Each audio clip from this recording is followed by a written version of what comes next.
हमारा यूथ आज नशे की तरफ जा रहा है, उस पर कोई सवाल नहीं उठा रहा। हमारा यूथ आज गलत कामों की तरफ जा रहा है, उस पर कोई सवाल नहीं उठा रहा। अगर हमारा यूथ ज्योतिष में बिलीव कर रहा है, जो हमारे ग्रंथों का, हमारे शास्त्रों का आधार है, तो प्रॉब्लम कहाँ है उसमें भाई? क्यों दिक्कत है लोगों को? 2 जून से जी। गुरु कर्क राशि में गोचर कर रहे हैं। बिल्कुल। तो कौन सी राशि के लिए समय अच्छा होगा और किसके लिए प्रॉब्लम आएगी? अगले कुछ वर्षों में सोना चांदी 5 लाख पार जाएगा। 2032 से जब राहु की महादशा भारत की शुरू होगी, भारत चाइना को मैन्युफैक्चरिंग में पीछे छोड़ देगा। ये मार्क कर लिया जाए, ये लिख लिया जाए। एक आजकल हम देख रहे हैं एप्स के थ्रू बहुत पूजा कराई जा रही है, तो क्या ये सही में पूजा फलती है? देखो बहन, जो भी लोग ज्योतिष के माध्यम से आडंबर कर रहे हैं, ढोंग कर रहे हैं, पाखंड कर रहे हैं, केवल 10 वर्ष की कहानी है।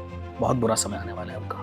आप अगला प्राइम मिनिस्टर किसको देखते हैं? राघव चड्ढा जी अभी और पार्टी परिवर्तन करेंगे। वो टिकने वाले अभी नहीं है भारतीय जनता पार्टी में भी। जिन लोगों को लाइफ में बहुत मेहनत कर रहे हैं लेकिन ग्रोथ नहीं मिल रही है, पैसा नहीं आ रहा है, तो सबसे पहले तो इम्पोर्टेंट आज की डेट में पैसा ही है। चलो आज एक महा उपाय बता के जा रहा हूँ मैं आपके पैसे दर्शकों के लिए। स्पेशली पैसे के लिए। कुछ एस्ट्रोलॉजर्स बोलते हैं आप ये रतन स्टोन्स पहन लीजिए, जी। कुछ कहते हैं पूजा पाठ जी। कीजिए और कुछ कहते हैं नहीं आप हमसे पूजा पाठ करवाइए। जी। तो क्या आपको लगता है किस चीज में ज्यादा पावर है? चुटकी बजा के भाग्य बदलना, लौंग कपूर जला के भाग्य बदलना, स्विच वर्ड बोलना, ये सब मनगढ़ंत कहानियां हैं। कुंडली मिलान के बाद भी डिवोर्स हो जाते हैं। अगर आप आज ये सोच रहे हैं ना कि किसी को हमने सता दिया, किसी का दिल दुखा दिया, किसी को परेशान कर दिया और ये करने के बाद हम खुश हैं बहुत, तो ये खुशी बहुत क्षणिक है। ईश्वर की लाठी में आवाज नहीं होती, पर जब वो लगती है ना तो पूरा आगे पीछे सब दिख जाता है। हेलो दोस्तों, यूएनआई टॉक शो में एक बार फिर से आपका बहुत बहुत स्वागत है। मैं हूं आपके साथ रुचि कपूर। आज का यह पॉडकास्ट एस्ट्रोलॉजी बेस्ड होने वाला है। जैसा कि हम सभी जानते हैं 2026 बहुत अच्छा तो शुरू नहीं हुआ, सभी के लिए बहुत सारे चैलेंजेस लेके आया। हम पर्सनल लाइफ की बात करें या हम अपनी कंट्री के बारे में बात करें, हमारे जो आज के गेस्ट हैं उन्होंने इसकी प्रेडिक्शंस पहले ही कर दी थी। तो हमने सोचा क्यों ना जो आने वाले 6 महीने हैं 2026 के, उन चीज़ों को पहले ही डिकोड किया जाए। तो आज के इस पॉडकास्ट में हम बात करेंगे आने वाले 6 महीने कैसे रहने वाले हैं। साथ ही साथ हम एस्ट्रोलॉजी के बारे में भी बहुत सारी बातें और करेंगे और आपके लिए लाए हैं रेमेडीज़ जो आप सभी जानना चाहते हैं और आप हमसे पूछते भी रहते हैं। तो आइए अपने गेस्ट का वेलकम करते हैं।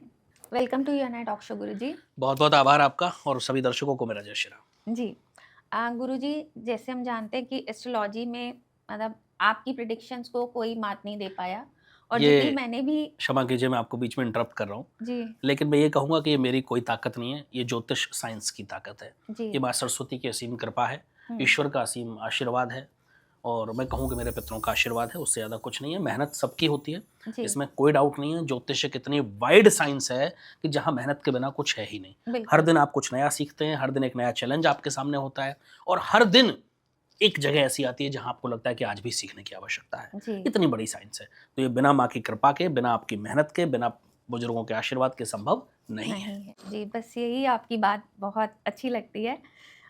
तो अब मैं आपसे जानना चाहूँगी, अभी भी 2026 के बिल्कुल। 6 महीने बाकी हैं और हमने देखा 6 महीने बहुत चैलेंजेस भरे गए हैं। हम चाहे लोगों की पर्सनल लाइफ ले लें, कंट्री के लिए ले लें, प्रोफेशनल लाइफ ले लें। तो इस पॉडकास्ट में आज मैं आपसे अगले 6 महीने तो जानना ही चाहूँगी, लेकिन शुरुआत करना चाहूँगी जो अब हमें पता है 2 जून से जी गुरु कर्क राशि में गोचर कर रहे हैं बिल्कुल। और इस समय को बहुत, अगर एस्ट्रोलॉजी की भाषा में बोलें तो बहुत बड़ा परिवर्तन माना जा रहा है। तो आप मुझे ये बताइएगा कि जब ये 2 जून से कर्क राशि में गोचर करेंगे गुरु, तो कौन सी राशि के लिए समय अच्छा होगा और किसके लिए प्रॉब्लम आएगी? यहाँ पर मैं एक चीज़ बड़ा क्लियर कर देता हूँ दर्शकों को भी और आपको भी। सबसे पहले तो मैं राशि की बात बहुत कम करता हूँ, उसके पीछे एक बहुत बड़ा कारण है। कारण ये है कि दुनिया में 1/12 लोगों की राशि सेम होती है जी और बिल्कुल सबका भविष्य कभी सेम नहीं हो सकता। बिल्कुल। तो इसलिए मैं राशि की चर्चा बहुत कम करता हूँ, लेकिन मेजर मोटे तौर पर अगर हम बात करें तो मैं आपको बता दूं 2 जून से गुरु जो है वो अपनी उच्च की राशि कर्क राशि में आ रहे हैं और गुरु का एक गोचर एक बड़ा परिवर्तन ओवरऑल भौगोलिक स्थिति की अगर मैं बात करूं, पूरी दुनिया की मैं बात करूं, भारत की मैं बात करूं, तो जी। बहुत बड़ा परिवर्तन लेकर के आने वाला है। अच्छा, ये सभी की जिंदगी ये सभी के साथ होने वाला है। कुछ लोगों के लिए थोड़ा ज्यादा अच्छा रहेगा, कुछ लोगों के लिए कम अच्छा रहेगा, और डिपेंडिंग ऑन देयर कुंडली, उनके ट्रांजिट, उनकी कुंडली, उनकी दशाएं, उनकी महादशाएं, उनकी अंतरदशाएं, वो सब पे निर्भर करता है। जी लेकिन ये होने वाला है, इसमें कोई डाउट 1% भी नहीं है। ठीक है। अच्छा, गुरु का जो परिवर्तन है वैसे तो बहुत बहुत समय में होता है, लेकिन अभी गुरु अतिचारी चल रहे हैं तो थोड़ा जल्दी जल्दी परिवर्तन हो रहा है, लेकिन प्रभावी बहुत रहेगा। 2 चीजें यहां मैं विशेष बोल रहा हूं। गुरु कर्क राशि में आ रहे हैं, कहीं ना कहीं आपको सुधार दुनिया में अब थोड़ा दिखना शुरू होगा। अच्छा, इमीडिएट नहीं बट दिखेगा। मैं बहुत पहले से बात कह रहा हूं और अभी भी कह के जा रहा हूं रुचि जी आपसे, जी दुनिया ने जब कहा विश्व युद्ध होगा तब मैं अकेला था जिसने कहा कोई विश्व युद्ध नहीं होगा, नहीं हुआ। जब दुनिया ने कहा कि 14 देश आपस में लड़ रहे हैं, यही तो विश्व युद्ध होता है, अभी नहीं होगा तो 26 में होगा, 27 में होगा, मैंने कहा अभी मुझे अगले 2-3 साल विश्व युद्ध की कोई परिस्थिति नहीं दिखती है जी। मैंने कहा था कि मई 2026 के आसपास ये युद्ध विराम की तरफ जाएगा। कितनी बार सीज फायर हो चुका है? बिल्कुल। पहली बार मैंने कहा था अप्रैल में, 21 अप्रैल के बाद अमेरिका सीज फायर का पहला ऐलान करेगा, वही हुआ। बिल्कुल एग्जैक्ट। अभी भी वही चल रहा है। मैं दर्शकों को फिर कह देता हूं, बिल्कुल असमंजस की स्थिति में मत रहिएगा। इसी मई जून में ये युद्ध बहुत हद तक खत्म या समाप्ति की ओर हो जाएगा जी। कोई बहुत लंबा चलने वाला नहीं है युद्ध। दूसरा, इसके जो आफ्टर इफेक्ट्स हैं या थोड़े बहुत परिस्थितियां, वो मई 27 तक परेशान करेंगी लोगों को। मई 2027 तक जी। ये मैं पहले दिन से और आज तक कह रहा हूं और इस बात पर मैं अड़े हूं, और मैं हमेशा, मेरे स्टेटमेंट कभी बदलते नहीं है। मैं उन ज्योतिषियों में से नहीं हूं कि एक पॉडकास्ट में कुछ और भविष्यवाणी करी, दूसरे में उसके विरुद्ध कर दी, जो सच होगी तो आके टीवी पे बोल दिया देखो भविष्यवाणी सच हुई। मेरे स्टेटमेंट हमेशा एक ही रहते हैं, चाहे मैं कहीं भी बोलूं। बिल्कुल मत परेशान होइएगा, और धीरे धीरे परिस्थितियां सुधरेंगी और मई 27 तक इफेक्ट आपको थोड़े से झेलने पड़ेंगे, लेकिन बहुत ज्यादा भारत में रहने वाले लोगों को घबराने की आवश्यकता नहीं है। ओके, मतलब हमारी कंट्री के लिए सेफ है, हमें बिल्कुल कोई परेशानी नहीं है। मैं आज डंके की चोट पे फिर कह के जा रहा हूं, और मैं 50 बार ये बात बोल चुका हूं कम से कम, हर पॉडकास्ट में, हर न्यूज चैनल पर। भारत का भविष्य बहुत स्वर्णिम है और आप भारत के भविष्य को स्वर्णिम अक्षरों में गढ़ता हुआ देखेंगे। मतलब आप मानते हैं हम सुपर पावर बनेंगे? ये डेफिनेट है, इसको कोई टाल नहीं सकता। ये मेरी वाणी ईश्वर करे, मां सरस्वती करें, सत्य हो जी। बिल्कुल। और ये होता हुआ मुझे दिखता है, क्योंकि मेरी गणनाएं ऐसा इशारा कर रही हैं। भारत मैन्युफैक्चरिंग में बहुत आगे बढ़ेगा। आप लिख लीजिए 2032 तक भारत की परिस्थिति इतनी ज्यादा प्रबल होगी, और भारत में जो मैन्युफैक्चरिंग के नए नए नित आयामों को भारत छुएगा, वो होता हुआ आप और हम सब और दर्शक देखेंगे। और 2032 से जब राहु की महादशा भारत की शुरू होगी, उस राहु की महादशा के अंदर अंदर भारत चाइना को मैन्युफैक्चरिंग में पीछे छोड़ देगा। ये मार्क कर लिया जाए, ये लिख लिया जाए। ये होता हुआ हम आप सब लोग देखेंगे, और ये मैं आज से नहीं कह रहा, पिछले 2-2.5 साल से कह रहा हूं। ये तो मिरेकल हो जाएगा अगर चाइना यही होना है, ये निश्चित है। और आपको मैं बता दूं, आने वाले समय में भारत सुपर पावर बनेगा, इसमें कोई 1% भी डाउट नहीं है, ना हो सकता है। क्योंकि अभी जो हालात चल रहे हैं उससे हम सभी को लग रहा है कि शायद ये स्टेटमेंट पता नहीं सही होगी नहीं होगी, कहीं ना कहीं हम सब देखेंगे जी। हम सब देखेंगे ये होता हुआ। इकोनॉमी में भी हम देख रहे हैं हमारा देश पिछड़ता जा रहा है। देखो, इस वर्ष इकोनॉमी थोड़ी डाउन रहेगी, ये मैंने बहुत पहले कह दिया था कि इस वर्ष लगभग, ये तो जब युद्ध तो कुछ भी नहीं था उस समय, 2025 में जब मैं एक न्यूज चैनल पर था, तो मैंने ये कहा था कि इस वर्ष भारत की इकोनॉमी 2026-27 में थोड़ी सी डाउनफॉल रहेगा। बहुत ज्यादा क्रैश नहीं आएगा, लेकिन डाउनफॉल आएगा। उसके बाद फिर से उठेगी, घबराने की कोई आवश्यकता नहीं। और मैं आज भी वही बोल रहा हूँ, आज परिस्थितियां सबके सामने हैं जी। अंतर यह है रुचि जी कि मैं जब भविष्यवाणी करता हूँ तो उस समय लोग कहते हैं ऐसा कैसे हो जाएगा, तो मैं कहता हूँ वेट एंड वॉच। देखिए, मैं तो गणना करने वाला व्यक्ति हूँ, मुझे उसके पीछे का आधार नहीं दिखता। मेरे पास कोई दूरबीन नहीं है जिससे मैं देख लेता हूँ क्या होगा। मेरे पास सिर्फ और सिर्फ गणनाएं हैं, सिर्फ और सिर्फ नक्षत्रों की गणनाएं, ग्रहों की गणनाएं, उनके मूवमेंट्स, उनके ट्रांजिट, दैट्स इट। उसके अलावा कुछ नहीं है। ना मेरे पास कोई शक्ति यंत्र है जिसको माथे में मारूं तो भविष्यवाणी हो जाती है, ना मेरे कान में कोई फूंक मारता है, ये सब मनगढ़ंत कहानियां होती हैं, ठीक है। ना मेरे पास कोई स्विच वर्ड है जिसको बोलने से किस्मत चमक जाती है, सब कुछ नहीं है। ये ज्योतिष है ही नहीं। सत्य तो ये है, ये सब ज्योतिष नहीं है। तो अब मैं आप ही की भाषा में सुनना चाहूंगी कि ज्योतिष क्या है।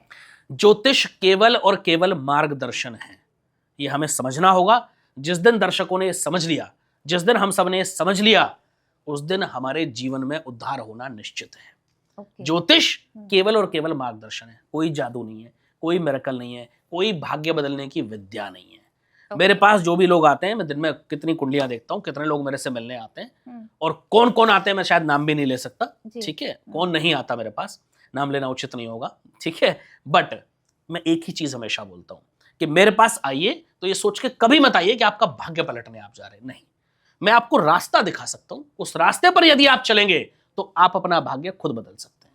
ओके। मैं या कोई ज्योतिष कभी किसी का भाग्य नहीं बदल सकता। ज्योतिष सिर्फ और सिर्फ मार्गदर्शन है। अगर आप मेरे पास आते हैं रुचि जी, और आप मेरे पास एक पर्टिकुलर प्रॉब्लम लेके आए, मेरे हस्बैंड का बिजनेस नहीं चल रहा, मेरा काम सिर्फ इतना है कि मैं उनकी कुंडली की गणना करूंगा।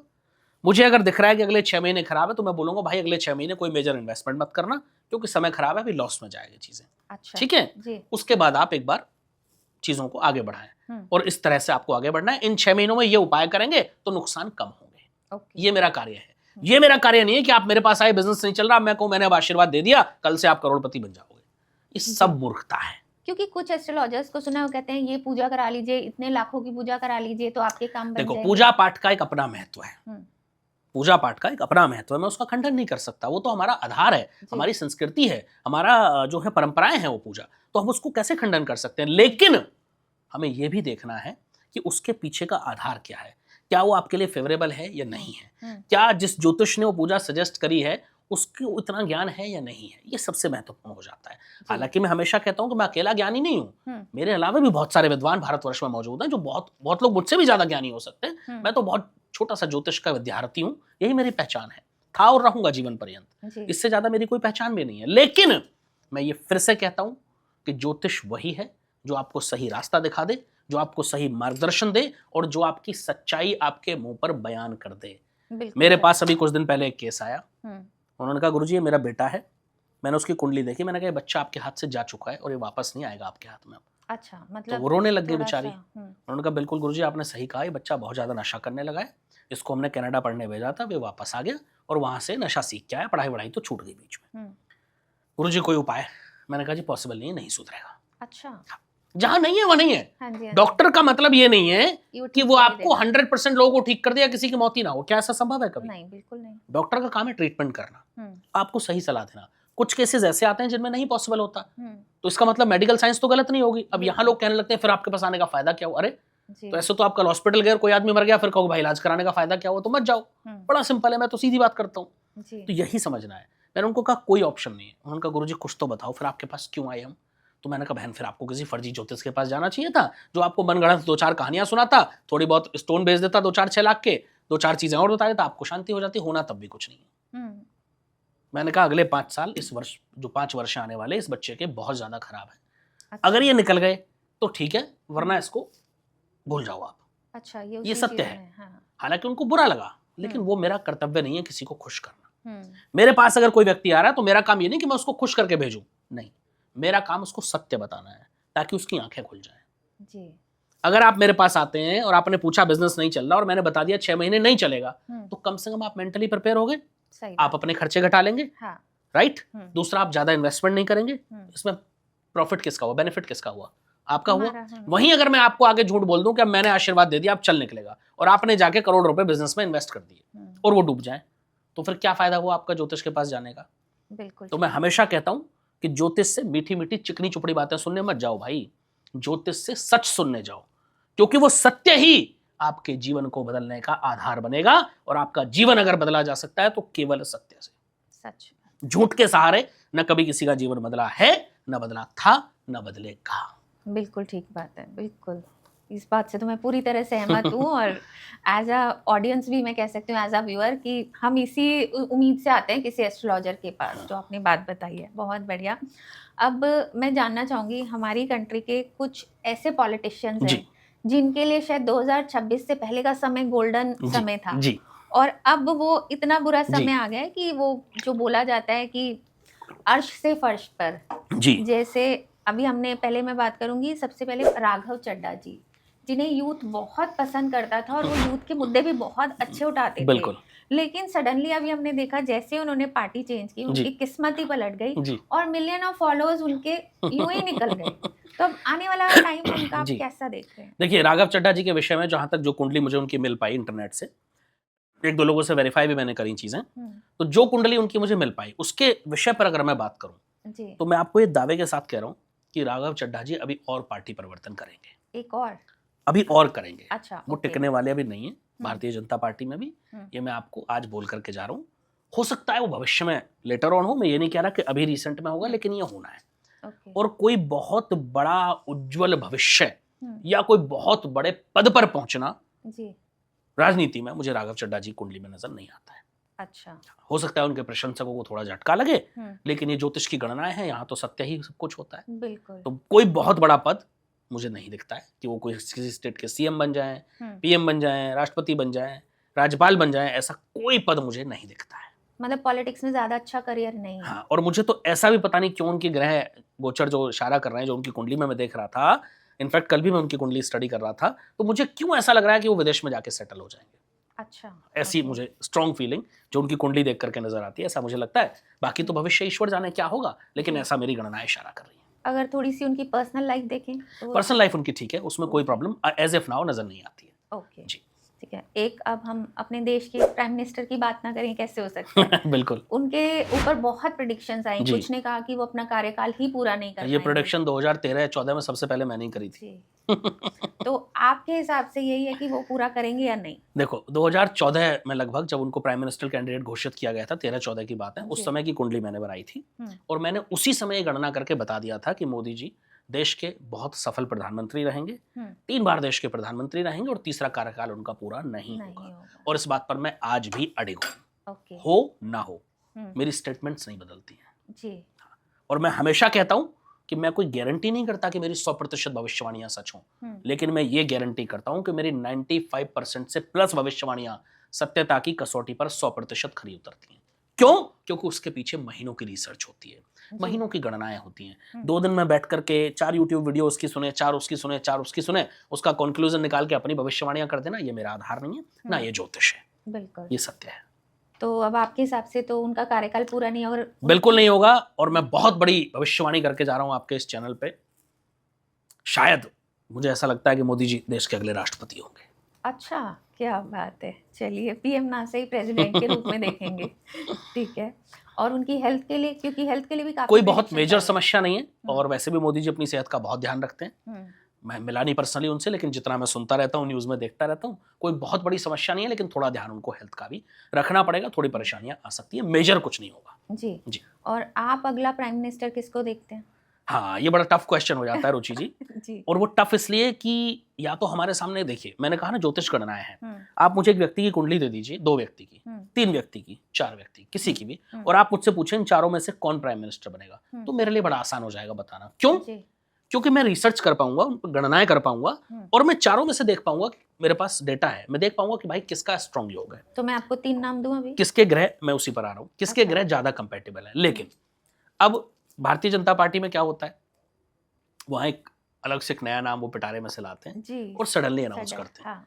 अब हमारे पास डेटा ही नहीं है, तो हम कैसे गणनाएं करें। हम्म। लेकिन आप 3 नाम बोलने वाले थे, पहले आप बोलें फिर मैं बोलता हूँ। जी, पहला मेरा नाम रहेगा योगी आदित्यनाथ जी। जी दूसरा मेरा नाम रहेगा नितिन गडकरी जी। जी और तीसरा मेरा नाम जो मैं जानना चाहूंगी कि राहुल गांधी जी जी। क्या कांग्रेस से आ सकते हैं या नहीं? राहुल गांधी जी की कुंडली में अब कोई योग नहीं है प्रधानमंत्री बनने का, वो इस जीवन में भारत के देश के प्रधानमंत्री नहीं बनेंगे। और कांग्रेस से भी कोई नहीं आता हुआ दिखता। अभी कांग्रेस दूर दूर तक नहीं दिखती है मुझे, हम्म, अभी कांग्रेस के लिए बहुत खराब समय है। दूर दूर तक केंद्र में कांग्रेस की सरकार आती मुझे नहीं दिखती है। जो कांग्रेस पार्टी की हम कुंडली लेते हैं, जी। अच्छा कांग्रेस पार्टी की भी 2 कुंडली हैं। एक तो वो कुंडली जो इंडिपेंडेंस से पहले हम्म, जो एक बनी, ठीक है, ऑल इंडिया कांग्रेस थी, हम्म, और एक जो नई कांग्रेस अभी बनी, हम्म, कांग्रेस आई आई, इंदिरा जी के हाँ, समय हाँ। पर, तो वो कुंडली में लेता हूँ। क्यों? क्योंकि वो नया एक स्थापना हुई कांग्रेस की। तो उस कुंडली के आधार पर जो मैंने गणना करी है, उसमें मैं आपको बड़ा स्पष्ट कर देता हूँ कि अभी दूर दूर तक कांग्रेस की सरकार मुझे सेंटर में आती हुई नहीं दिखती है। बिल्कुल। जी। तीसरा आपने नाम लिया योगी आदित्यनाथ जी का। हम्म, मैं आपको एक बात बहुत स्पष्ट कर देता हूं रुचि जी, कि आने वाले समय में योगी आदित्यनाथ भारत के प्रधानमंत्री बनेंगे, ओके। ये नोट कर लिया जाए। हम्म, अब वो 27 में बनेंगे, 29 में बनेंगे, या उसके बाद बनेंगे, ओके। वो मुझे नहीं पता, क्योंकि मैंने कहा ना मेरे पास जो है डेटा नहीं है हम्म, उस बाकी सबका, तो मुझे नहीं पता कि किसकी कुंडली में किसी ज्यादा और के प्रबल strong chances है। ना हो। एग्जैक्टली। हम्म, बट वो निश्चित रूप से इस देश के प्रधानमंत्री बनेंगे, और उन्हीं के रहते हुए प्रधानमंत्री पद पर भारत हिंदू राष्ट्र घोषित होगा। ये डेफिनेट है, इसको कोई टाल नहीं सकता, जी। ये होना है। तीसरा आपने नाम लिया नितिन गडकरी जी नितिन का। जी का, हाँ। नितिन गडकरी जी की कुंडली अगर मैं देखूं तो मुझे प्रधानमंत्री बनने का योग नहीं दिखता है, और काफी लोगों ने कहा है अगले प्रधानमंत्री वही है। मुझे उम्मीद नजर नहीं आती है। हालांकि मैं एक बात बड़ा स्पष्ट कर दूं कि नितिन जी की मुझे कुंडली ओरिजिनल नहीं मिल पाई, इंटरनेट पर जो डेटा है उसी की मैंने गणना करी है, मुझे नहीं पता कि वो सही है गलत है। अगर वो सही है हम्म, तो मुझे नहीं दिखते। हालांकि मैंने भी एक कोशिश की है कि जी। शायद मेरे पास तक उनकी ओरिजिनल डिटेल्स आ जाएं, प्रयास किया, अगर आ जाएंगे तो वो गणना करके भी मैं आपको बता दूंगा। ओके जी। चलिए, तो बहुत अच्छी बात है। अब थोड़ा सा हमारे व्यूअर्स के लिए भी आप जी, जरूर हाँ, बिल्कुल। बताएं कि गुरु गोचर कैसा रहने वाला है, एक आम जनता के लिए, हमारे व्यूअर्स के लिए, और किसको सावधान रहने की आम जनता जरूरत के लिए बहुत अच्छा रहने वाला है, लेकिन महंगाई बढ़ेगी, है? ये निश्चित है। हम्म, महंगाई कमर तोड़ेगी, अभी और बढ़ेगी। 2027 तक महंगाई बढ़नी है। अच्छा। हाँ, तो आप लोग थोड़ा सतर्क रहिएगा, अपने खर्चे कम कीजिएगा। मैं पिछले 1.5 साल से एक ही बात बोल रहा हूँ, हर पॉडकास्ट में बोल रहा हूँ, भैया अपना एक इमरजेंसी फंड तैयार कर लो, जिसमें अगर आपके पास कल नौकरी ना रहे, बिजनेस डूब जाए, कोई दिक्कत आए, तो 6-8 महीने तक आपका परिवार सुरक्षित रूप से खा सके। अच्छा, ये मैं सबके लिए बोल रहा जो हूँ कोविड और में हर हुआ। पॉडकास्ट में बोल रहा हूँ, ये समझना है आप सबको। जी, तो बस। आपको लगता है कोविड जैसी स्थिति आ सकती है? मैं ये नहीं कहूंगा एग्जैक्ट कोविड जैसी स्थिति आएगी, लेकिन परेशानियां आ सकती हैं, तैयार रखें। और मैं तो एक बात और कहता हूँ, इसमें गलत कहाँ है? अगर आपने 6-8 महीने का इमरजेंसी फंड तैयार कर लिया और ईश्वर करे कि ऐसी कोई परिस्थिति ना आए, तो पैसा तो आपका ही है ना, बिल्कुल। मेरा तो है नहीं, आप ही के काम आना है भाई, तो कर लो। जी, ऐसे ना सही तो ऐसे मान लो, लेकिन मैं विश्वास दिला रहा हूं आप याद करेंगे मुझे, ये कर लीजिए। जी।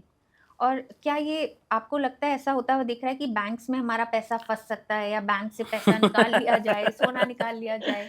देखो जी, हाँ। एक देश की अपनी जो है पॉलिसीज होती हैं, क्या पॉलिसीज रहेंगी वो तो मैं नहीं कह सकता, लेकिन ये एक स्टेटमेंट मैंने 2025 में लगभग दिया था कि 2026 में कोई बड़ी इकोनॉमिक पॉलिसी हम आते हुए देखेंगे देश में, जो आएगी, ये डेफिनेट है। दूसरा, बैंक क्रैश हो जाएंगे, बैंकों से पैसा निकलना बंद हो जाएगा, कैश निकाल के घर में रख लो। वो बोलने वाले ज्योतिष कहाँ गए मुझे समझ नहीं आ रहा। पहले उन्होंने अप्रैल में बोला था, अब उन्होंने मई जून बोलना शुरू कर दिया है। कोई बात नहीं, जून भी आने वाला है, आप भी यहीं हो, मैं भी यहीं हूँ, ऐसा कुछ नहीं होने वाला, ठीक है। अब कोई वैश्विक परिस्थिति में कुछ हो जाए तो मुझे नहीं पता, लेकिन ऐसा मेरी गणना इशारा नहीं करे। हाँ, मुझे बैंकिंग सिस्टम में कोई ना कोई प्रॉब्लम आती दिखती है। ओके। देखो, ज्योतिष में कभी भी एग्जैक्ट ये बता पाना कि एटीएम खराब होगा, हाँ। या आपके खाते से पैसे, ये संभव ही नहीं है। ये कौन सा ज्योतिष शास्त्र का विषय है भाई, मुझे भी पढ़ा दो। हो सकता है मुझे उतना ज्ञान ना हो। जी। हाँ, ज्योतिष सिर्फ हमें इशारा करता है। तो जो मेरी गणना है वो ऐसा इशारा कर रही है कि फाइनेंशियल डिस्टर्बेंस लोगों की लाइफ में हो सकता है बैंकिंग सिस्टम को लेकर के। जी। क्या रहेगा एग्जैक्ट किसी को नहीं पता, लेकिन भारत के बैंक डूब जाएंगे, पैसा निकाल लो। मैं उन लोगों से कहता हूँ थोड़ी बहुत इकोनॉमी ना पढ़ी तो भाई अब पढ़ लो, इकोनॉमिक्स थोड़ी सी जरूरी है। मैं हमेशा रुचि जी एक ही बात कहता हूँ कि जीवन में पढ़ना लिखना बड़ा जरूरी है। केवल माइक पे बैठ करके या किसी चैनल पे बैठ करके ज्ञान बांट देना, क्षमा कीजिए, जब तक आपको खुद ज्ञान नहीं है बंद कीजिए ज्ञान बांटना। आपने कभी सोचा है, जो भी लोग ये भविष्यवाणी करते हैं, कि अगर आज भारत के सभी लोग बैंकों से अपना पैसा निकालें तो देश की इकोनॉमी की क्या हालत होगी? बिल्कुल ठीक बात है। नहीं सोचा ना? क्यों? क्योंकि उतनी बुद्धि नहीं है ना सोचने की। क्षमा कीजिए मेरे शब्दों के लिए मुझे। कोई भी, और ये केवल कुछ चुनिंदा लोग ही कर रहे हैं। जो अच्छे ज्योतिष हैं वो ये सब आडंबर नहीं करते हैं। जी। हमें ये नहीं कह रहा कि मैं अकेला हूं, और बहुत लोग हैं जो नहीं करते ये सब आडंबर। कुछ चुनिंदा लोगों ने ये कार्य करा हुआ है। अभी मैं कल बहुत बड़े ज्योतिष की वीडियो देख रहा था, नाम नहीं लूंगा। उन्होंने एक चैनल पर 6 महीने पहले बोला कि ममता जी की सरकार आ रही है, निश्चित रूप से ममता जी मुख्यमंत्री बनेंगे। और उसके बाद उन्होंने 10 चैनल पे बोल दिया कि ममता जी की सरकार नहीं आ रही है, जब बाकी ज्योतिषियों ने बोला कि नहीं आएगी।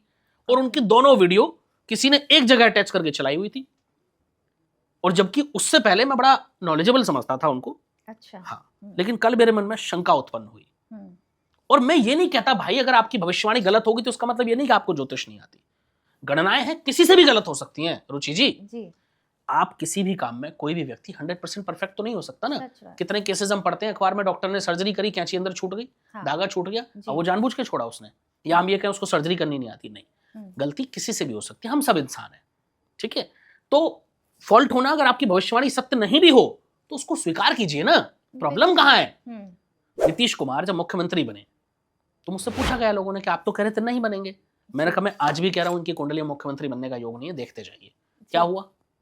छोड़नी पड़ी ना कुर्सी, बिल्कुल, क्योंकि मुझे अपनी गणनाओं पर भरोसा था। मैं उन लोगों में से नहीं था जो कहता कि नहीं मैंने तो एक जगह ये भी कहा था बन सकते हैं। नहीं, मैंने कहा था नहीं तो नहीं, बात खत्म हो गई। 2 महीने लोगों ने मुझे खूब ट्रोल किया जी। और उन ट्रोलर्स को तो मैं हमेशा नमन करता हूँ, क्योंकि मुझे ताकत देते हैं वो, हाँ। और ज्यादा रिसर्च करने की। 2 महीने बाद क्या हुआ? कुर्सी छोड़ी सबके सामने। फिर वही ट्रोलर्स आके कह रहे थे गुरुजी बिल्कुल सच कहा था।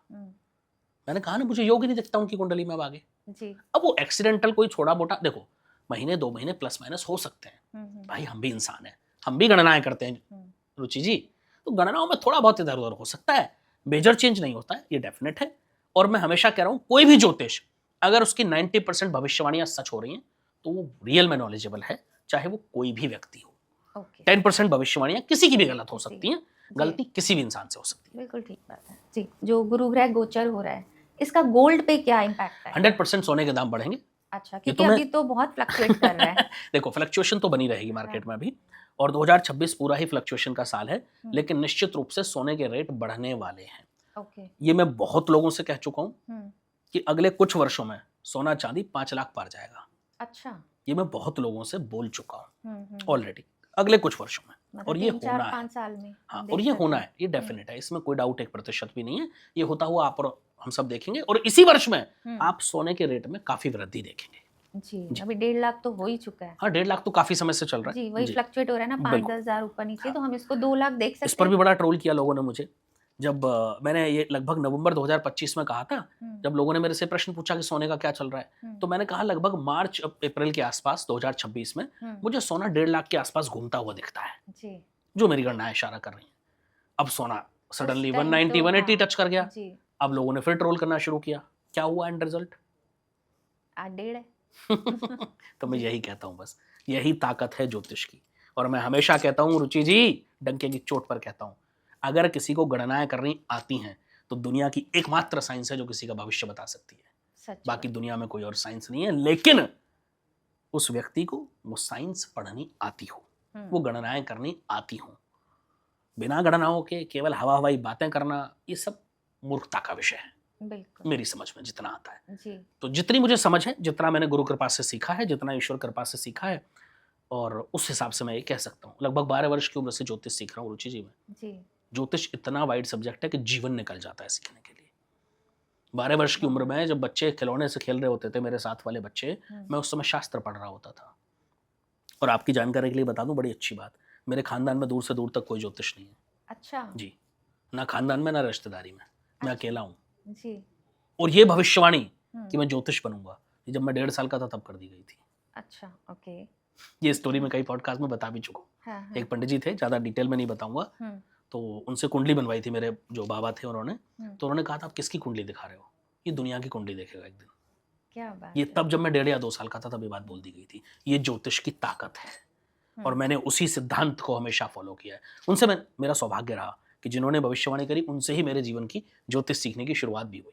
अच्छा, मैंने स्टार्टिंग उन्हीं के साथ सीखने से की, उन्होंने बहुत कुछ सिखाया मुझे और ये मेरा सौभाग्य रहा। और उन्होंने एक ही बात मुझसे कही थी कि बेटा ज्योतिष को जितना हो सके भविष्यवाणियां कम से कम करना, और जब करो तो उसके पीछे ठोस आधार होना चाहिए, ठोस गणनाएं होनी चाहिए, केवल हवा हवाई बातें कभी मत करना जीवन में। ये वो कहते थे हमेशा, जी, और मुझे आज भी याद है। आज वो इस दुनिया में नहीं है, मेरा नमन है उनको, शायद आज वो सुन रहे हो तो बड़ा आशीर्वाद उनका आज भी मेरे ऊपर है गुरु की तरह। और कहते हैं गुरु का आशीर्वाद जीवन पर्यंत रहता है। तो ये मेरी कहानी रही ज्योतिष सीखने और की। कमाल की बात है, इतना सीखने के बाद, इतने सालों के बाद भी आप कहते हैं आज भी मैं सीख रहा हूँ। हाँ, मैं तो बस बहुत यही छोटा विद्यार्थी, ताकत मैं है। बहुत छोटा विद्यार्थी हूँ ज्योतिष का, मेरे से बड़े बड़े विद्वान हैं। रुचि जी, ज्योतिष सीख ही नहीं सकता कोई पूरे जीवन में, बहुत बड़ा सब्जेक्ट है। जी, जी, जी, जितना मैं समझ रही हूँ पॉडकास्ट करके तो समझ आ गया, बहुत डेप्थ है बहुत ज्योतिषी डेप्थ में। है। शायद समझना मतलब बहुत बड़ा समुंदर है यहाँ ये। लोग 3 महीने 6 महीने का क्रैश कोर्स करके ज्योतिष बन जा रहे हैं। हाँ, ये बड़ी हैरानी की बात है। बड़ी हंसी आती है मुझे जब मैं जी। कई रील देखता हूँ, केवल 3 दिन में आप भविष्यवाणियां करना सीख जाएंगे। हम्म, तो मैं सोचता हूँ भाई क्या बताते होंगे ऐसा 3 दिन में भविष्यवाणी करना। मैं आपको बताता हूँ क्या बताते हैं वो लोग। फॉर एग्जाम्पल आपको 2-4 मेजर चीजें उन्होंने बता दी, आपको राशियों के नाम याद करा दिए, आपको थोड़ा बहुत ग्रह गोचर तो खैर वो बता ही नहीं पाएंगे, संभव नहीं है, नक्षत्र भी नहीं पढ़ा पाएंगे। अच्छा, 3 दिन में 27 नक्षत्र पढ़ाना भी संभव नहीं है, वो छोटा मोटा बता देते हैं। और वो आजकल वो लाल किताब के कुछ लोग सिखाते हैं, कुछ लोग और बहुत सारी केपी एस्ट्रोलॉजी, जेमिनी, नाड़ी, बहुत सारी चीजें लेकर के आ गए मार्केट में। ये सब ज्योतिष का विषय है, लेकिन वो सही तरीके से नहीं लेकर के, इसलिए बोल रहा हूँ ज्योतिष है वो सब, ठीक है, मैं किसी चीज को गलत नहीं कहता। वो क्या करते हैं, कुछ बेसिक सिद्धांत बता देंगे। जैसे फॉर एग्जाम्पल उन्होंने बोल दिया कि आपके जो है सप्तम भाव में किसी के में केतु शनि बैठे हैं, तो उसको बोल दो उसके रिश्ते में दिक्कत आएगी पक्का पर्सनल लाइफ में। अच्छा, अब ये बहुत कॉमन है, ये 90% लोगों पर फिट बैठ जाएगी चीजें, क्योंकि राहु की दृष्टि होगी, ठीक है, केतु शनि वहां बैठे हैं, और अगर उनकी कुंडली प्रॉपर मैच नहीं हो रही तो दिक्कत आएगी, समझ रहे हो। दूसरी एक और चीज है कि और ऐसे ही 2-4 सूत्र और ऐसे हो सकते हैं। बच्चे के पंचम भाव में बच्चे की कुंडली में देख लिया नववांश चार्ट या लगन चार्ट, उससे पता लग जाता है कि बच्चे की पढ़ाई अच्छी होगी या बहुत अच्छी होगी या कैसी होगी, वो बता दिया। तो ये बेसिक चीजें वो लोग सीख जाते हैं, बस दैट्स इट। लेकिन मैं निवेदन करता हूँ, मेरा हाथ जोड़ करके विनम्र निवेदन है सभी ज्योतिषियों को, मैं प्रणाम कर रहा हूँ भाई सबको। आप लोग ज्योतिष हैं, आपने इस विद्या को जीवित रखा है, उसके लिए मेरा नमन है आपके चरणों में, लेकिन इस विद्या को बदनाम मत कीजिए। बिल्कुल। ज्योतिष, मैं हमेशा कहता हूँ, आडंबर नहीं है, ज्योतिष पाखंड नहीं है, ज्योतिष दिखावा नहीं है, ज्योतिष रिसर्च का विषय है। हमारे ऋषियों मुनियों ने हजारों साल तप करके इस विद्या को हमारे लिए जीवित करा, तो आप उन ऋषि मुनियों का अपमान करेंगे। और मैं आज एक बहुत बड़ी बात बोल करके जा रहा हूँ रुचि जी, जो भी लोग ज्योतिष के माध्यम से आडंबर कर रहे हैं, ढोंग कर रहे हैं, पाखंड कर रहे हैं, केवल 10 वर्ष की कहानी है, बहुत बुरा समय आने वाला है उनका। अच्छा। और ये बाकायदा शास्त्रों में प्रमाणित है हम्म, कि ऐसे व्यक्ति 10 वर्ष से ज्यादा फलते फूलते नहीं है। अच्छा। अरे बहुत बड़ी बात कह दी आपने जी। एक गुरुजी, आजकल हमने देखा है एआई आ गया है हाँ, और काफी प्रिडिक्शंस करने लगा है एआई। तो क्या हम एआई को मान सकते हैं कि एस्ट्रोलॉजी को पीछे कर सकता है और एस्ट्रोलॉजी पहले कहीं ना तो कहीं मैं एक चीज खत्म बड़ा होगी? लोगों को क्लियर कर दूं कि हम्म, एआई कोई प्रोडिक्शन नहीं करता। एआई में जितना फीड है उतना बोलता है, हम्म, और उसको प्रोडिक्शन नहीं कहते। अच्छा। उसको शुद्ध हिंदी में बात करूं तो रट्टू तोता कहते हैं। हम्म, सॉफ्टवेयर में वही होता है ना जो फीड किया जी जाता है, जी जी। तो उसको प्रोडिक्शन कैसे कह सकते हो आप? हम्म, अगर एआई में दम है इतना, तो आप बुला के पॉडकास्ट कर लो एआई के साथ, हो सकता है क्या? संभव है? नहीं, नहीं बिल्कुल संभव नहीं। है। क्यों? क्योंकि यहाँ रैंडम क्वेश्चंस होंगे, यहाँ वो नहीं होगा जो फीड किया गया है, पहली चीज। हम्म, दूसरी चीज, एआई भविष्यवाणियां नहीं करता, एआई सिर्फ गणनाएं करता है। अच्छा। भविष्यवाणी अलग होती है, हम्म, भविष्यवाणी में बहुत कुछ देखना होता है। हम्म, और तीसरी सबसे बड़ी बात मैं हमेशा कहता हूं कि ज्योतिष कभी भी एआई या सॉफ्टवेयर से हो ही नहीं सकती, केवल गणनाएं हो सकती हैं। उसका कारण मैं बता देता हूं। ज्योतिष देश, काल और परिस्थिति पर निर्भर करती है। ओके। ज्योतिष का कोई सटीक सिद्धांत हर जगह काम नहीं करता, हम्म, ये हमें समझना है। ये जिस दिन हमने समझ लिया, अब डेफिनेट है कि भाई आप ज्योतिष के पास ही जाओगे। जी। और मेरे पास ऐसे ऐसे एक नहीं हजारों केसेस हैं रुचि जी, कि जो लोग दुनिया भर के ऑनलाइन प्लेटफॉर्म्स पर घूम घाम के आए हैं, फिर कहते हैं गुरुजी अब पता लगा ज्योतिष है क्या। जी। ऐसे एक नहीं हजारों केसेस हैं। हम्म, क्यों? अच्छा, अब एक बात और मैं एक एग्जांपल देता हूं। एआई तो मेडिकल फील्ड में भी आ गया, तो डॉक्टरों की जरूरत खत्म हो गई क्या?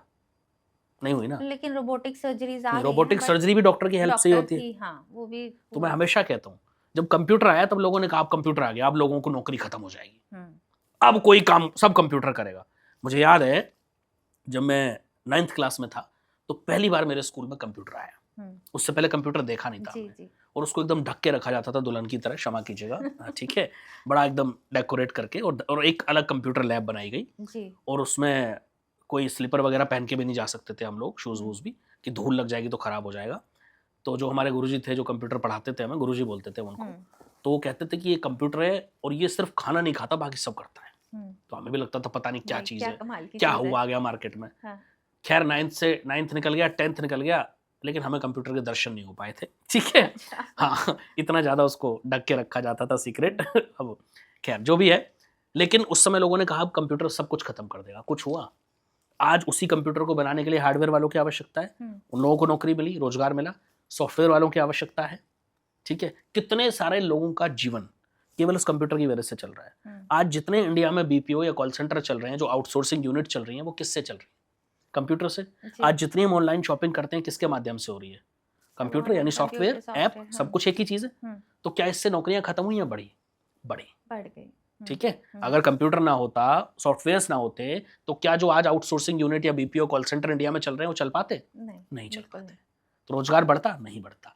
वैसे ही है भाई, एआई भी ह्यूमन मेड है, डरिए मत, कुछ नहीं होने वाला है। हाँ, आपको अपने आप को उतना स्किल्ड बनाना पड़ेगा, और जितने ज्यादा आप स्किल्ड होंगे उतना आप जीवन में आगे बढ़ जाएंगे। और ये तो मैं कब से कह रहा हूँ भाई कि 2026 गुरु का साल है, और गुरु का साल मतलब ज्ञान का साल, तो अपने स्किल्स बढ़ाने पर फोकस करो। ये मैं 2024 से बोल रहा हूँ कि 26 में लोगों को अपने स्किल्स बढ़ाने हैं। जितने ज्यादा आप अपने स्किल्स बढ़ा लोगे, उतना ज्यादा कामयाबी आपके कदम चूमेगी। बिल्कुल। एक आजकल हम देख रहे हैं ऐप्स के थ्रू बहुत पूजा कराई जा रही है कि आप घर बैठे पैसे भेज दीजिए, नाम गोत्र भेज दीजिए, आपकी नाम की पूजा हो जाएगी। तो क्या ये सही में पूजा फलती है? देखो बहन, मैं हमेशा कहता हूं कि पूजा हो रही है, कैसे हो रही है वो इंपॉर्टेंट नहीं है, कौन कर रहा है और कितना जेन्युइन है वो बहुत इंपॉर्टेंट है, ठीक है। पूजा पाठ, मैंने कहा ना, ये तो हमारी परंपरा है, हमारी संस्कृति है, हमारे शास्त्र है, हमारे वेद है, ये तो पूजा पाठ तो हमारा नियम है। लेकिन वो कितना रियल है, that is more important, not that is important कि वो कहाँ हो रही है, कैसे हो रही है जी। अगर वो रियल है तो 100% इफेक्ट आएंगे, अगर वो रियल नहीं है तो फिर तो कहानी अलग हो जाती है, फिर क्या ही कहूँ मैं उसमें। लेकिन हम कैसे समझें, क्योंकि आपसे तो कहा जा रहा है कि आप ये देखिए, देखो हम बहन, आपको प्रसाद भी भेजेंगे। मैंने कभी कराई नहीं, तो मुझे एग्जैक्ट नहीं आइडिया कि कौन कैसे करा रहा है, लेकिन मैं ये कह सकता हूँ कि भाई जब तक आप खुद शामिल नहीं हो रहे हैं पूजा में, तब तक उस पूजा का आधार नहीं है। अब वो आप देखिए कि आपको वीडियो कॉल पे शामिल होना है, आप जाके शामिल हो सकते हैं, बस मैं इतना ही कहूँगा। बिल्कुल ठीक है। आज की जो, जैसे हम देख रहे हैं, जो यूथ है, जनरेशन है, शायद एस्ट्रोलॉजी पे बहुत भरोसा करने लगी है। तो आपको क्या लगता है कि ये एस्ट्रोलॉजी क्यों ट्रेंड कर रही है क्या इतना बात कि है? जो यूथ आज की मतलब पुराने जमानों की बातों में बिलीव नहीं करता बट वो एस्ट्रोलॉजी मानने को आज मैं एक मजबूर है। बात पूछता हूँ रुचि जी आपसे, हम्म, हमारा यूथ आज नशे की तरफ जा रहा है, हम्म, उस पर कोई सवाल नहीं उठा रहा। हमारा यूथ आज गलत कामों की तरफ जा रहा है, उस पर कोई सवाल नहीं उठा रहा। अगर हमारा यूथ हमारी संस्कृति को फॉलो कर रहा है या ज्योतिष में बिलीव कर रहा है, जो हमारे ग्रंथों का, हमारे शास्त्रों का आधार है, तो प्रॉब्लम कहां है उसमें भाई? क्यों दिक्कत है लोगों को? सही। अगर हमारा यूथ एक अच्छी चीज की तरफ जा रहा है, जहां से उसको अच्छा मार्गदर्शन मिल सकता है, जहां से उसको अपने जीवन की अच्छी गाइडेंस मिल सकती है, जहां से उसको अच्छे संस्कार मिल सकते हैं, जहां उस अपनी बुराइयों को छोड़ करके वो अच्छाइयों की तरफ जा सकता है, तो प्रॉब्लम कहां है?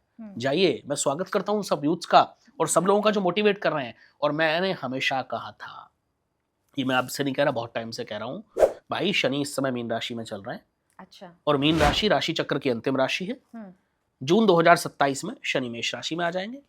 जब शनि मेष राशि में आते हैं मीन से निकल करके, तो मीन अंतिम राशि में वो बुराइयों का अंत करके नया चक्र तब नया चक्र शुरू करते हैं। यही, और ये 30 वर्ष का चक्र होता है, यही नियम है संसार का। जी जी। अच्छा, अब आप ये बताइए कि कर्म और कुंडली दोनों में से ज्यादा पावरफुल क्या है? 100% दोनों इक्वली इंपॉर्टेंस रखती हैं। एक मजदूर पूरे दिन बेचारा रोड़ी ढोता है, ईंट ढोता है, क्या मिलता है शाम को उसको? 600 रुपए, 700 रुपए, 800 रुपए, 1000 रुपए, राइट? वहीं उन्हीं के बीच में रहने वाला एक व्यक्ति जो उनका ठेकेदार होता है, जिसके अंडर में वो 20 मजदूर काम कर रहे होते हैं, वो बैठ के कमा वो रहा है। बैठ के शाम को 3-4 हजार रुपए कमा के ले जाता है। कैसे? कर्म। नहीं, कर्म उन्होंने किया, उसने कर्म नहीं किया, उसके ग्रह नक्षत्र फेवरेबल थे, उसकी तकदीर पर बल है, कुंडली। उसकी कुंडली पर बल है। तो लोगों को समझ आ गया होगा, मैंने विद एग्जाम्पल इसीलिए समझाया। तो मैं हमेशा कहता हूँ दोनों चीजें इंपॉर्टेंट है। कई बार हमें बहुत मेहनत के बाद भी रिजल्ट नहीं मिलते रुचि जी। क्यों? क्योंकि हमारे ग्रह नक्षत्र फेवरेबल नहीं हो रहे होते उस समय। और कई बार हम बहुत कम मेहनत में बहुत अच्छे रिजल्ट्स अचीव कर लेते हैं। क्यों? क्योंकि हमारे ग्रह नक्षत्र उस समय हमारे फेवर में होते हैं। तो दोनों इक्वली इंपॉर्टेंट है। कर्म हमेशा करते रहना है। जब जब ग्रह नक्षत्र आपके ज्यादा फेवर में होंगे तो आपको आसानी से रिजल्ट मिलेंगे, वरना मेहनत ज्यादा करनी पड़ेगी। बड़ा सिंपल है, लेकिन करना तो पड़ेगा। तो क्या हम ये मान सकते हैं कि कर्म हमारी कुंडली बदल सकते हैं? 100%। 100%। जो हम ज्योतिष में उपाय बताते हैं वो क्या है? वो कर्म का ही तो पार्ट है। अगर मैं आपसे कह रहा हूँ आप रोज जाके कुत्तों को खाना खिलाओ, चिड़ियों को दाना डालो, चींटियों को भोजन कराओ, ये क्या है? ये कर्म नहीं है तो क्या है? कर्म ही है। तो 100% बदला जा सकता है। ओके। क्योंकि कई बार ऐसा होता है जैसे हमारा बहुत खराब समय आ गया और हमने मतलब अपनी तरफ से हर कोशिश कर ली, कर्म भी अच्छे कर रहे हैं, लेकिन कहीं ना कहीं मन में ऐसा था कि यार ये तो किस्मत में ही था। तो जब किस्मत में ही होना है तो हम और क्या कर सकते हैं? फिर होने दो। कई बार दिल ऐसे भी टूटता है। हाँ, कई बार ऐसा लगता है, लेकिन मैं हमेशा कहता हूँ कि भाई अगर हम ये सोच लें कि होने दो, तो ये तो बहुत बड़ी अनहोनी हो जाएगी। आज के साइंस के युग में, आज के इस टेक्नोलॉजी के युग में ये संभव, ये नहीं सोचना चाहिए इंसान को। एक इंसान बीमार हो गया और हम घर पे बैठ के सोच लें जो हो रहा है होने दो, तो मृत्यु निश्चित है ना। बिल्कुल। अब हम प्रयास ही ना करें उसको डॉक्टर को दिखाएं, हॉस्पिटल ले जाए, नहीं, छोड़ो जो हो रहा है होने दो, तो क्या ये एक उचित व्यवहार होगा हमारा? नहीं होगा। तो बस ऐसे मत छोड़ो कि जो हो रहा है होने दो, उसका ट्रीटमेंट ढूंढो, अच्छे ज्योतिष के पास जाओ, कुंडली दिखाओ, कोई बीमार है तो डॉक्टर के पास लेके जाओ। एक बच्चा पैदा होता है, थोड़ा बड़ा होता है तो सीखता है ना, स्कूल जाता है ना, ABCD सीखता है, 1 2 3 सीखता है। क्यों भेजते हो स्कूल? जो हो रहा है होने दो, अपने आप बड़ा हो रहा है, अपने आप सीख जाएगा। क्या ये संभव है? नहीं है। कई बार बच्चा स्कूल नहीं जाता तो माँ बाप को डांट के भी भेजना पड़ता है, समझा के भी भेजना पड़ता है। किस लिए? क्योंकि उसका भविष्य बनाना है। तो चीजों को ऐसे नहीं छोड़ा जा सकता है रुचि जी। जब जब हम चीजों को छोड़ेंगे वो हमारे लिए ही नुकसानदायी होंगी। एफर्ट्स तो करने पड़ते हैं, और कर्म तो नियम है संसार का, वो नहीं करोगे तो फिर तो दिक्कत है जी। लेकिन कई बार हमने ऐसे देखा है जो बहुत अच्छे कर्म कर रहे हैं, जिन्होंने इस जिंदगी में शायद ही किसी का कुछ बुरा किया, उन्हें जिंदगी बहुत कुछ बुरा दिखा रही है। और जो बिल्कुल ही उस अंदाज में जिंदगी जी रहे हैं, किसी की परवाह नहीं है और खूब गलत कामों में भी है, वो ऐश कर रहे हैं। चलो आज मैं एक इस बात पर बड़ा डिकोड कर देता हूँ इसको जी। आपके बैंक अकाउंट में 1 करोड़ रुपए हैं फॉर एग्जाम्पल, मेरे बैंक अकाउंट में 2 लाख रुपए हैं, ठीक है? कर्म आप भी खराब कर रहे हो, मैं भी खराब कर रहा हूँ। कर्म का मतलब आप भी खर्चा कर रहे हो, मैं भी खर्चा कर रहा हूँ। 2 लाख के बाद मेरी लिमिट खत्म हो जाएगी, फिर क्या होगा? मेरे ऊपर कर्जे चढ़ने शुरू होंगे, राइट? लेकिन आप अभी 4 5 6 साल अच्छे से जियोगे क्योंकि आपके बैंक अकाउंट में है, ठीक है? ये मैंने उदाहरण क्यों दिया? जब हम पैदा होते तो हम जो पुराने जन्मों के संचित कर्म है उनको लेकर के पैदा होते हैं। जब तक वो अच्छे कर्म हैं आपका बैलेंस, तब तक आप बुरे कर्म भी करते रहो, आपको अच्छे फल मिलते रहेंगे। लेकिन जिस दिन वो खत्म हुए तो बुरा होना निश्चित है। मैं एक बात बहुत डंके की चोट पर बोलता हूं, कर्मा पीछा नहीं छोड़ते, कर्मा कम्स बैक। ये लिख लो भाई, बुरा करोगे तो बुरा होगा और 100 गुना ज्यादा भोगना पड़ेगा, ये लिख लो। अगर आप आज ये सोच रहे हैं ना कि किसी को हमने सता दिया, किसी का दिल दुखा दिया, किसी को परेशान कर दिया और ये करने के बाद हम खुश हैं बहुत, तो ये खुशी बहुत क्षणिक है। ईश्वर की लाठी में आवाज नहीं होती, पर जब वो लगती है ना तो पूरा आगे पीछे सब दिख जाता है। सच बस ये समझना है। जी, बहुत खूबसूरती से समझा दिया आपने ये बात। अच्छा, जैसे आप कुंडली देखते हैं कोई भी, तो क्या उसमें ब्रेकअप्स या डिवोर्स ये सब दिख हाँ, जाता है? 100% दिखता है भाई, तो आप 100%। बताते हैं ये? हाँ बिल्कुल बताते क्योंकि हैं। हमने कई बार देखा है मैं कि तो डंके की चोट पर बोल देता हूँ। हाँ, कई कुंडली, अभी मेरे पास कुछ दिन पहले एक केस आया और उन्होंने पूछा गुरुजी 1.5 साल पहले शादी, मैंने कहा चलेगी नहीं, गलत शादी कर दी आपने, शादी होनी नहीं चाहिए थी। मैं यही जानना चाह रही थी कि कुंडली मिलान के बाद भी डिवोर्स हो जाते हैं, तो कुंडली मिलान आता नहीं लोगों को, इसलिए डिवोर्स हो रहे। वही अब गलती अच्छा, होती इसमें है। गलती केवल ज्योतिष की नहीं है। कई लोग तो ज्योतिषियों के पास जाते ही नहीं, खुद ही हम्म, कंप्यूटर पे कुंडली मिलान करेंगे। अब खुद यूट्यूब देख के अपनी सर्जरी करोगे तो मरना निश्चित है ना। तो बिल्कुल। बस वही हो रहा है, अपनी कुंडली खुद मिलाओगे तो फिर भाई एक्सपर्ट तो आप हो नहीं, हम्म, फिर वही आप एआई पे, सॉफ्टवेयर पे डिपेंडेंसी है आपकी, तो वहां डाइवोर्स होने निश्चित है। अगर अच्छे ज्योतिष के पास जाओगे तो वो आपको बता देगा कि आपकी मैरिड लाइफ कैसी रहेगी। जी, और मैं हजारों लोगों को बता चुका हूं और बताता हूं आज भी, यही मेरा कार्य है भाई, यही मेरा डोमेन है। आप लाइए कुंडली मेरे सामने, जी। मैं डिकोड करके रख दूंगा कुंडली को। अच्छा, और अगर सपोज आपने देखा डिवोर्स होने वाला है, तो क्या आप रुकवा भी सकते हैं? प्रयास जरूर करते हैं हम, और उपाय भी बताते हैं, काउंसलिंग भी करते हैं, बहुत सारी चीजें हैं। ईश्वर कृपा से 400-500 प्लस डाइवोर्स हम बचा चुके हैं अब तक, जो ओके, ईश्वर की बड़ी असीम कृपा है। मेरा उसमें कोई रोल नहीं है, सिर्फ मेरी गाइडेंस, काउंसलिंग और सही उपाय कुंडली के हिसाब से। बाकी बहुत सारे केसेस ऐसे भी हैं जिनमें मैंने साफ बोल दिया कि भाई यहाँ डाइवोर्स नहीं रुकेगा, आपको लेना ही पड़ेगा। जी, तो डिपेंडिंग ऑन कुंडली, बड़ा सिंपल है मेरा। अच्छा, मेरे यहाँ झूठ नहीं है, हम्म, बस मैं एक ही चीज बोलता हूँ, मेरे पास अगर आ रहे हो तो ये सोच के मत आना कि भाई सब कुछ बहुत अच्छा अच्छा सुनने को मिलेगा। नहीं, जो है सच सुनने को मिलेगा। ये मैं डंके की चोट पर बोलता हूं। अगर वो गलत है तो मैं गलत ही बताऊंगा, सही है तो सही बताऊंगा, लेकिन जो होगा वो सत्य होगा। ओके। तो अभी आपने कहा कुछ रेमेडीज भी आप बताते हैं, हाँ बिल्कुल तो बताते ये हैं। रेमेडीज कितने प्रतिशत काम करती हैं? रेमेडीज कई केसेस में 100% तक काम करती हैं, ऐसा जरूरी नहीं है। Depending on case, depending on the star positions, depending on the कुंडली, डिपेंडिंग ऑन द पर्सन, वो सब चीजें मैटर करती है। मैंने कहा ना, अच्छा, देश काल परिस्थिति, हम्म, वो सब निर्भर करता है, उससे फिर पता चलता है। जी, जी। जी। एक चीज़ और मैं आपसे जानना चाहूँगी, अब जैसे हम ज्योतिषी में जाते जी। हैं, हमने देखा है बहुत सारे लोग, कुछ एस्ट्रोलॉजर्स बोलते हैं आप ये रतन स्टोन्स पहन जी लीजिए, हाँ, मैंने भी कुछ पहना हुआ है एक। हाँ जी कुछ कहते हैं जी आप मंत्रों का जाप जी कीजिए, कुछ कहते हैं पूजा पाठ कीजिए, जी और कुछ कहते हैं नहीं आप हमसे पूजा पाठ करवाइए। जी। तो किसका क्या इम्पोर्टेंस है, और क्या आपको लगता है किस चीज़ में ज़्यादा पावर है? देखो रुचि जी, मैं एक बात आपसे बड़ी स्पष्ट कर दूं। हम्म, आप डॉक्टर के पास गए, हम्म, कुछ केस में डॉक्टर कहेगा दवाई खा लो, हम्म, कुछ केस में कहेगा भाई सर्जरी करनी पड़ेगी, हम्म, कुछ केस में कहेगा 3 दिन एडमिशन भी करना पड़ेगा, ड्रिप व्रिप हम्म, चढ़ेंगी, कुछ केस में इंजेक्शन भी देना पड़ता है, कुछ केस में नहीं देना पड़ता। राइट, तो that all depends on the cases. Hmm, हम कैसे किसी चीज के बिना किसी गणना के किसी सिद्धांत पर पहुंच सकते हैं? नहीं पहुंच सकते। हम्म, अगर मेरे पास कोई आ रहा है तो भाई उसको दिमाग खुला रख के आना है। मेरे पास क्या, किसी ज्योतिष के पास भी जा रहे हो हम्म, तो दिमाग खुला रख के जाओ। अगर वो ज्योतिष अच्छा है तो आपको सही चीज बता देगा। अगर पूजा पाठ की जरूरत है तो वो बताएगा, मंत्रोच्चारण की जाप की जरूरत है तो वो बताएगा, कोई स्टोन पहनने की जरूरत है तो वो बताएगा। अच्छा, ठीक है, जो जैसी आवश्यकता है। हम्म, तो इन चीजों को नकारा नहीं जा सकता है। मैं कहूं कि स्टोन पहनने से कुछ नहीं होता, जी, ऐसा नहीं है भाई। ऐसा होता तो मैं भी नहीं पहन के बैठा होता। लेकिन केवल स्टोन पहनने से किस्मत बदलती है, ये भी गलत है। हम्म, कई लोगों को मैं देखता हूं, कई ज्योतिषियों को एक एक व्यक्ति को 3-3 4-4 स्टोन पहना देते हैं, वो सब पाखंड है। ओके, अगर ऐसा होता तो मैं 10 स्टोन यहाँ और 10 पैरों में पहन के बैठा होता, जी, फिर मुझे पॉडकास्ट करने की जरूरत ही नहीं थी। हम्म, स्टोन का एक अलग रोल है। ओके, एक जो जेमोलॉजी है, कई लोगों ने पढ़ी है, कई लोगों ने नहीं पढ़ी, रत्न विज्ञान जिसको बोलते हैं, रत्न शास्त्र भी बोलते हैं, जो हमने पढ़ा है, और भी कई जगह स्टोन्स की चर्चा मिलती है।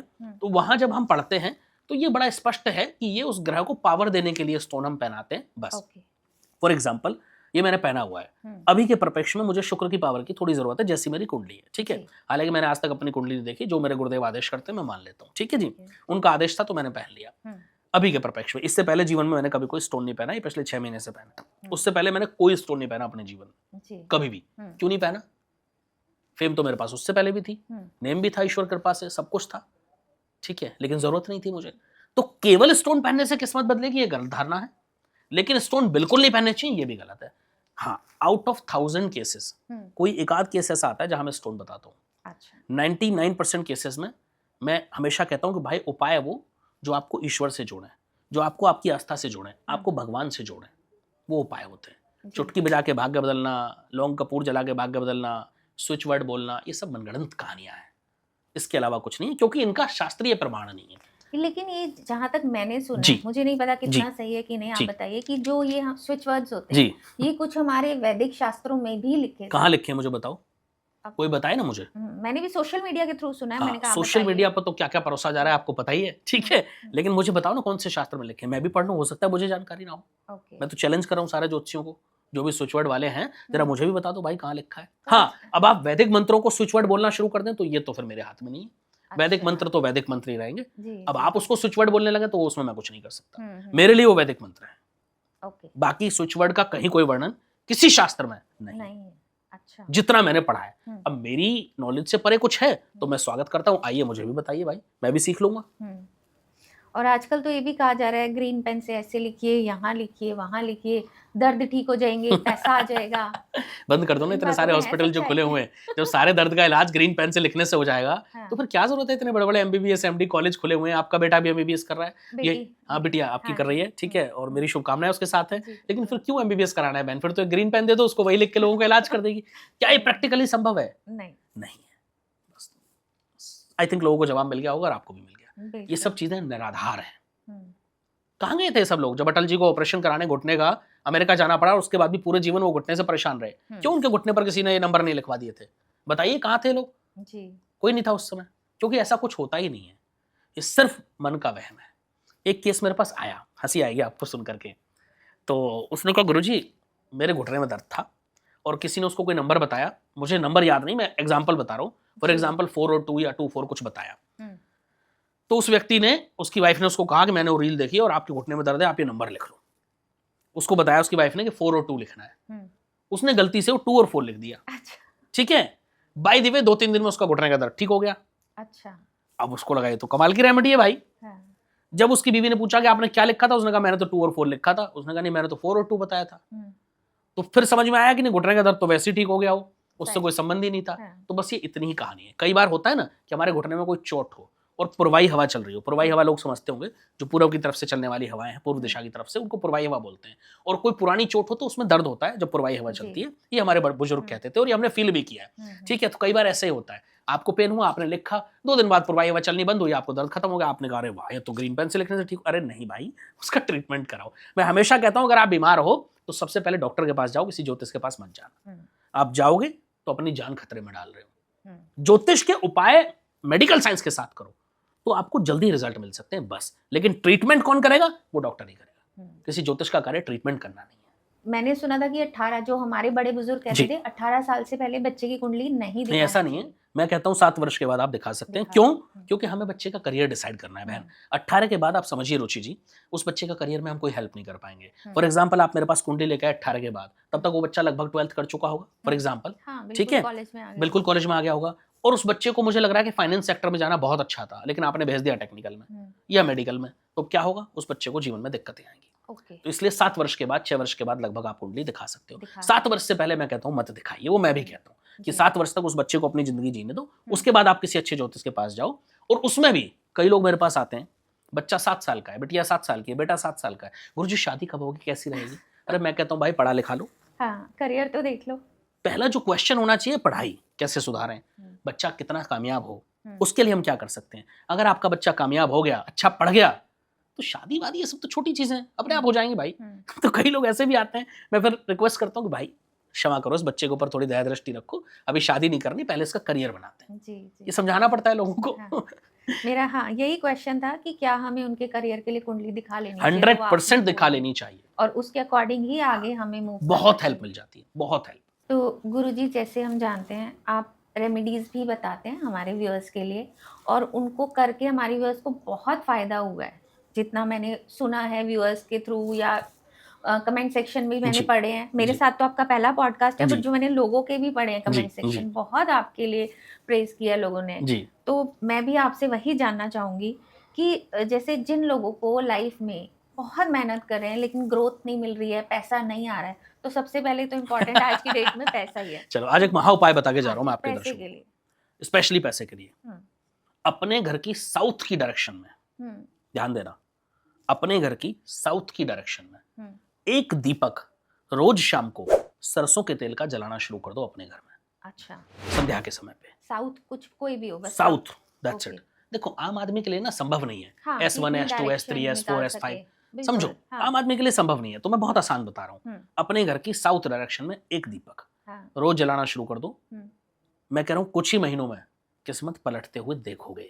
क्या बात है। पैसा कहाँ कहाँ से आएगा, कहाँ कहाँ से सोर्सेज बन जाएंगे, आप समझ भी नहीं सकते।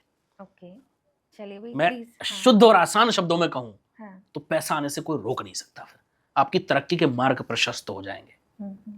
तो मैं उम्मीद करती हूँ हमारे व्यूअर्स करेंगे और जब फायदा होगा तो कमेंट सेक्शन में आकर भी बताएंगे। जी जी।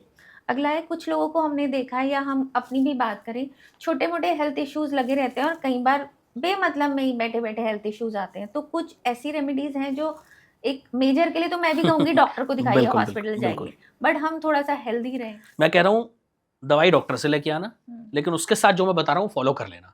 बेडरूम में दवाई रखनी बंद कर दो, घर के सिराने दवाई रखनी बंद कर दो, किचन में या फ्रिज के ऊपर दवाइयां रखनी बंद कर दो। अच्छा, जिस घर में ये होता है वहां कभी दवाइयां खत्म नहीं होती, अच्छा, और ये अक्सर आज की डेट में ज्यादातर घरों में हो रहा है। लेडीज किचन में रख लेती हैं, किचन में रख लेती हैं, ज्यादातर लोग बेड के सिराने कि रात को सोते समय दवाई लेनी याद रहेगा। भाई थोड़ा उठ करके कष्ट करके ले लो। मेरा निवेदन है, विश्वास करना, जिसने ये मान ली मेरी बात, आपके बेडरूम में भी आपकी दवाई नहीं होनी चाहिए। मैं निश्चित रूप से कह रहा हूं आपकी दवाइयों में कुछ ही महीनों में आप कमी आते हुए देखेंगे, वरना बढ़ती जाएंगी। दूसरा, एक वास्तु के हिसाब से एक उपाय मैं बता देता हूं। जिस घर का साउथ ईस्ट डायरेक्शन डिस्टर्ब है वहां रहने वाली महिलाओं को हेल्थ इश्यूज आते हैं। ओके, तो अपने घर की साउथ ईस्ट चेक करो। साउथ ईस्ट जो दिशा है वो अग्नि की दिशा है। वहां अगर वाटर से संबंधित, पानी से संबंधित कोई भी चीज है तो आपको डिस्टर्ब करेगी। ओके, आपका आरओ हो सकता है, आपका मिरर हो सकता है, ठीक है, या कोई भी ऐसी चीज जो पानी से संबंध रखती है, वो साउथ ईस्ट डायरेक्शन में नहीं होनी चाहिए। अगर है तो उस घर में रहने वाली महिलाओं की तबीयत निश्चित रूप से खराब रहनी है।